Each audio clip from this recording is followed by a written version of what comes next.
gentlemen, I'm being joined right now by the director of another Simple Favor, Paul Feig. Paul, thank you so much for joining me here to talk about this highly anticipated sequel by fans everywhere. Yeah, my pleasure. Thanks for having me. It was nice to talk to you. So, was the plan always to do another simple film? Another Simple Favor, Yeah. exactly. No, not when we first made the first one. I don't normally make sequels, and so didn't ever plan on it. But then the movie kind of became so popular once it hit streaming, and there was a lot of people, wanting it. That we thought, well, hey, why not? I love these characters, and working with Blake and Anna is so much fun. And so thought as long as we can kind of come up with something we think is going to be as fun as the first one and take us to new places, why not? And, it took a while to develop the script, a number of years, but Blake and Anna were always saying, when you're ready, let us know. And yeah, we got the whole gang back together. It almost feels like the mantra was bigger equals better with this film. Well, that's always the fear with a sequel is, you just take what worked in the first one and make it times 10, which, the first one gets crazy anyways. So, I remember when the first one came out, the critics were like, oh, third act goes off the rails. I go, well, yeah, of course. That was the plan. So yeah, I thought it'd be fun to kind of up our body count and, up the glamour and everything. So yeah, we plussed it up. Well, speaking of the glamour, can I talk to you a little bit about some of the costume design work on this? Because I know that was an aspect of the first film that got singled out. It is so insane. Like that big giant hat that she wears, that black and white hat, the one that's like I know half her size. Oh, yeah. I mean, it's unbelievable. Yeah, it's that's part of the fun of these movies. And that's why when we were developing the script, we threw out a few different versions just because they didn't kind of allow for enough chances to have glamorous outfits. Because that's the fun. That's Emily, that's Emily's power is, on top of her strength and cunning is this ability to disarm with what she's wearing. And yeah, we just had a blast. It's my same costume designer Renee Kalfas, who did the first movie, and and the Blake has amazing ideas, and it was just really fun to collaborate with everybody and see how far we could go. Now, I'm curious because this is, I believe, the first sequel for a film that you've directed. Yeah. You've made a ton of great hits that are so beloved by so many people. I'm curious to know, has there ever been another one of your films that you've ever just thought about, man, I would love to get the gang back together and do another one of these? I try to avoid it just because it's so fun doing new projects. Mm-hmm. But if any of my movies were kind of ones that you thought, okay, we'll do another one, it would be Spy. Because that was kind of set up that it could be a franchise. Who knows? But I really do have fun just doing new things, and this one just was kind of a special, I wouldn't say one-off, but just something that just felt right at the time. So it really, for me, it's all depends on timing at the moment, what I have going on. You go like, oh, would it be fun to go into this, or do I want to spend my time doing something new? Because I just shot the Housemaid with Sydney Sweeney and Amanda Seyfried. It's coming out at Christmas, so that was really fun to go from this kind of over the top thriller to going to a more straight up thriller that's still over the top in a great way. Was Capri, Italy always the setting from the scripting stage?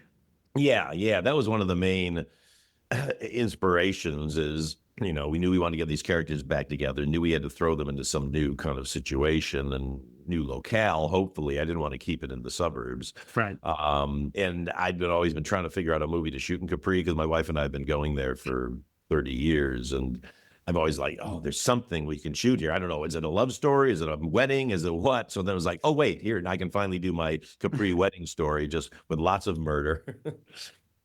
What would you say was the most complex scene to shoot, logistically speaking? Well, honestly, anything in Capri proper is hard because, and it's just innocuous little scenes like, with Stephanie talking to the FBI woman in the town square, like you have to shut down that's like the main part of everything goes through that town square, and to shut it down for 2 minutes at a time to do a scene, you stack up thousands of tourists and thousands of carts that are trying to bring things to the various stores. And so, yeah, it was really, we were only in Capri for a week and a half and just shot the hell out of it. And it was just logistically very, very difficult. But then people of Capri were really put up with us, which was You've got some really juicy dialogue in this movie, some great zingers. There were some insults that I just absolutely loved that had the crowd hooting and hollering. These have to be delivered with a straight face by these actors. I'm curious to know who is the most likely to make everyone break on set. Oh gosh, that's a tough one. Because they're all pretty, they're very professional. They're Hmm. very good. I mean, they all have their own they have their own ways of breaking. Blake is pretty good to break. Anne is pretty straight ahead, but she likes to throw out a lot of alternate lines and surprise people. Yeah. Henry was coming up with stuff that we didn't even expect. I mean, he came in with a lot of those awful things that he says to Emily. I was just like, wow, okay, Henry, you are going for it, which that's my favorite thing in the world when an actor comes in and does their thing. And then Janny is always hilarious. So and always ready to laugh. Yeah. You've obviously got the cast to come back for this one, but I'm curious to know for the new cast members, who were you most ecstatic that said yes to their offer for this? Well, I mean, look, I love them all, but Sure. the thing was, I wrote the role of Aunt Linda specifically that was written for Janny, Okay. Allison Janney, yeah, and there was a moment in pre-production where it just didn't look like our schedule was going to align at all, and she wasn't going to be able to do it, and they were kind of like, well, we got to go on to somebody else. And I had like a day of like, who am I going to go to? And I was like, wait, no, come on, this is Hollywood, this is showbiz, we can do this. I said, I'm not doing this movie without Allison Janney, and so there was Allison Janney. Yeah. You mentioned earlier about how the first film found a life on streaming, and now this one is being released on Amazon Prime Video for streaming purposes. But like curious to know like your take on that, if it's like serendipitous or if it's something that, hey, just the way it is compared to when the first film released, this is the way of the world, you know? Well, yeah, I mean the deal when we made the deal, there was kind of a bidding war for the movie, but when Amazon stepped up as sort of the best home, the deal was always to be streaming. Okay. And this was also we made the deal during the pandemic when the feeling was like, nobody was really looking towards theatrical. Look, I'm a Mm, theatrical guy. It's my favorite thing to do, and I engineer my movies for theatrical, and you saw right. it on a big screen.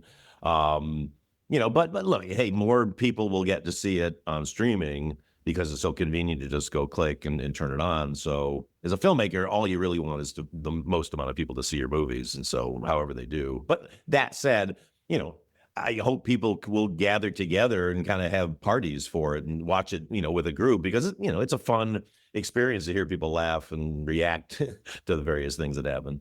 Few bottles of wine, press play. Martinis, Yep. exactly. There Yep, you go. exactly. That is the best way to see it. I agree That's with how you you. do it.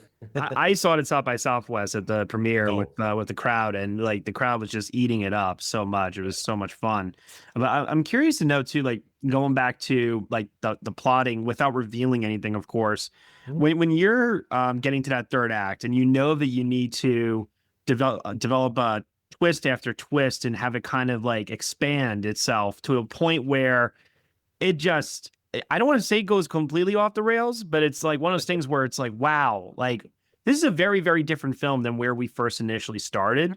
Do you have to like test screen that? Do you like find it in the edit? Like where does that development come for finding that balance?